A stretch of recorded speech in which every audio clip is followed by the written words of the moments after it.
Perkenalkan, nama saya Gusti Prastio. Di sini saya akan mempresentasikan materi dari paper saya yang berjudul aplikasi OMR berbasis real-time menggunakan deteksi net dan aktif kontur untuk pemeriksaan LJK. Terdapat beberapa latar belakang dari penelitian yang saya lakukan, diantaranya yaitu pemeriksaan LJK yang dilakukan secara manual memiliki kekurangan seperti memakan waktu lebih lama, rentan terhadap kesalahan manusia, dan menghasilkan proses yang kurang efisien. Dalam konteks LJK, OMR menjadi bagian penting dari proses pendeteksian karena memungkinkan komputer untuk mengenali objek atau tanda pada dokumen secara otomatis. Lalu, alat pemindai OMR memiliki harga yang relatif mahal dan belum tentu menyediakan template LJK yang sesuai, sehingga menjadi tantangan bagi beberapa institusi. Di zaman modern ini, ujian berbasis komputer memiliki kelebihan seperti proses pengisian dan pemeriksaan jawaban lebih cepat karena dilakukan secara otomatis oleh sistem, namun rentan terhadap gangguan teknis seperti koneksi internet terputus serta kebocoran kunci jawaban karena peretasan sistem. Lalu, LJK biasanya memiliki template khusus yang dirancang untuk keperluan institusi, sehingga tidak memungkinkan untuk digunakan secara umum. Perancangan program OMR sendiri berada di sisi klien menggunakan bahasa pemrograman JavaScript dengan dukungan library OpenCV. Gambar berikut menunjukkan sebuah proses pemeriksaan yang dilakukan secara real-time, di mana program OMR akan mengambil inputan video dari hasil pemindaian. Dari video tersebut, gambar tiap frame diambil, kemudian diproses sesuai tahapan OMR. Pada tahapan akhir dilakukan proses penilaian, kemudian akan ditampilkan gambar hasil pemeriksaan LJK dan data isian. Proses ini akan berjalan berulang terus-menerus sehingga pengguna dapat melihat secara langsung. Dalam pembuatan program OMR terdapat alur proses yang diterapkan. Tahapan pertama dalam proses OMR adalah mengubah ukuran gambar hasil pemindaian. Pengubahan ukuran ini dilakukan untuk penyesuaian panjang dan lebar dari gambar agar bisa diterima inputan pada proses selanjutnya, yaitu deteksi net. Deteksi net digunakan untuk mendeteksi tepi pada gambar. Deteksi tepi berfungsi untuk mengidentifikasi perubahan intensitas yang signifikan, seperti batas antara area isian dan area kosong pada dokumen. Hasil dari deteksi tepi kemudian digunakan untuk menemukan kontur pada gambar. Pada gambar LJK, kontur biasanya mencakup area tanda seperti lingkaran atau kotak yang akan dianalisis.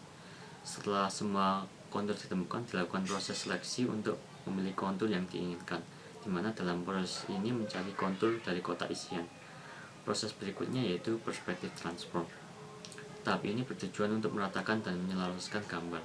Setelah transformasi perspektif dilakukan thresholding untuk mengubah menjadi gambar biner atau hitam putih. Selanjutnya, gambar yang telah diluruskan dan dibinarisasi dibagi menjadi beberapa bagian sesuai dengan jumlah baris dan kolom area isian dalam kotak untuk dilakukan cropping. Lalu dilakukan deteksi isian dengan menghitung jumlah piksel warna putih pada setiap gambar hasil cropping. Jumlah piksel warna putih paling banyak dianggap area yang telah diisi, dan dianggap tidak ada isian jika jumlah piksel warna putih tidak ada yang lebih dari 70% dari gambar.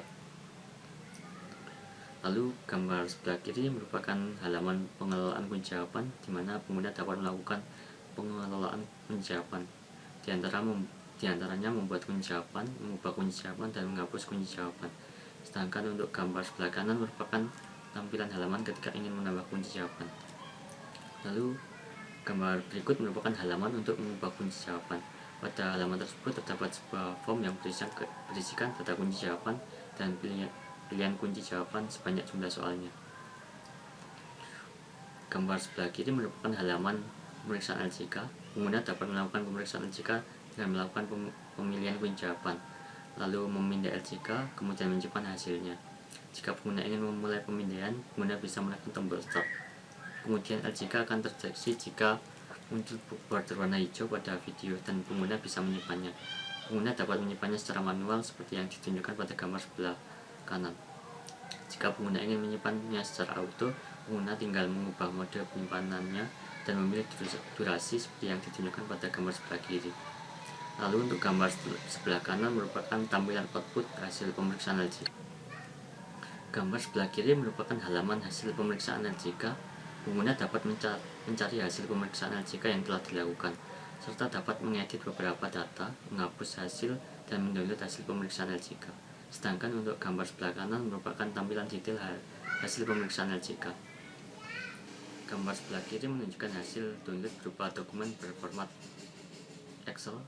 Dari dokumen hasil download tersebut terdapat data berupa link untuk melihat gambar hasil pemeriksaan LCK, di mana pada gambar tersebut akan menampilkan deteksi jawaban benar salah seperti yang ditunjukkan pada gambar di sebelah kanan. Cukup sekian presentasi dari saya, kurang lebihnya mohon maaf.